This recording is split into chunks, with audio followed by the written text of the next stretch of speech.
Morgan Nick was just 6 years old when she vanished from a ballpark in Alma. June 9th will mark 30 years since she disappeared, and her story has become one of Arkansas's biggest unsolved mysteries. June 9th, 1995, Morgan and her family went to a Little League baseball game at an Alma ballpark. Toward the end of the night, she went to go catch fireflies with some friends. It was the last time anybody saw her. For years, everyone from the FBI to local police departments have been trying to figure out what happened to Morgan, but that all changed last year after a big break. The first time that I'm aware of in this case, I'm calling Billy Jack Links a suspect in Morgan's abduction. Links, a World War II veteran and Crawford County native, died in prison 5 years after Morgan's disappearance. Investigators, though, linked him to the case after finding a hair in his truck. New DNA testing revealed that hair belonged to either her mother, Colleen, or a member of Colleen's family. Police say that nobody in the Nick family was familiar with Links. The FBI has been working to learn more about Links' life to hopefully get another break in Morgan's case.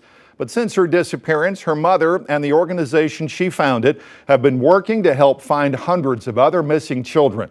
That foundation continues to grow, leading the charge to ensure no parent ever has to navigate a nightmare like this alone.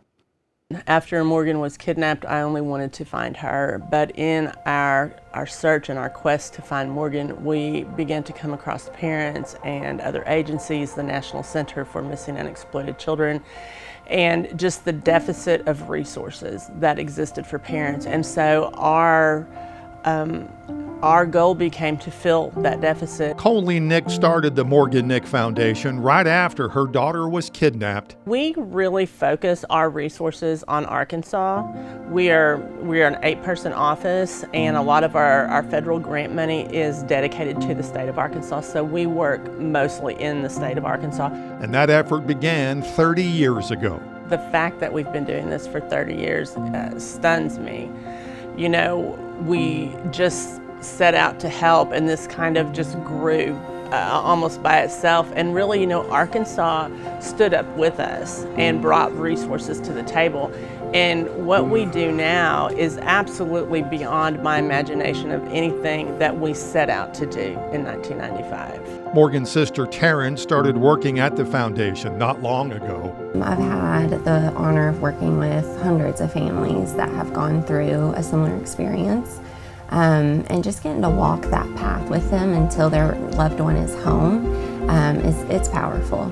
The foundation staff of 8 works tirelessly with law enforcement agencies all across Arkansas, educating them and working with them to find missing children. They also work very closely with parents of missing children, including Samantha Adams of Van Buren, whose adopted daughter went missing a few years ago. In the 2 months that she was missing, the only real contact I had was the Morgan Nick Foundation. It's a great resource in our area, and nobody else is probably going to make that contact for you. I mean, if you're worried about your kid's safety and your child is in danger, I 100% suggest you contact the Morgan Nick Foundation.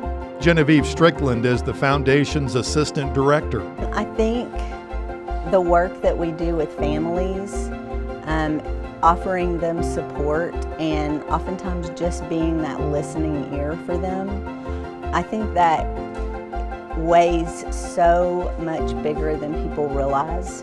To be able to have your voice heard and to be able to have someone that can understand the journey that you're walking and that can help you navigate that.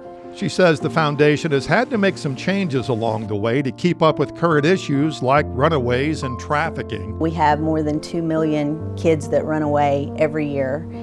They make up 50% of the homeless population. That's astronomical. These are children, and they're homeless and they're running, and I think we have to start asking the question, what are they running from? And oftentimes it's some sort of trafficking situation that most of the world has no idea about. Colleen says while starting and maintaining the foundation is taxing, she wouldn't have it any other way. I think the ability to stand with other families and to make sure that they have every resource available, it strengthens our family, knowing that we've changed how this is done and that we see children and missing adults come home safely. And Taryn says she's right where she needs to be. This is very important to me. I do feel that I'm honoring my sister every day when I walk in these doors, just to keep her name, alive.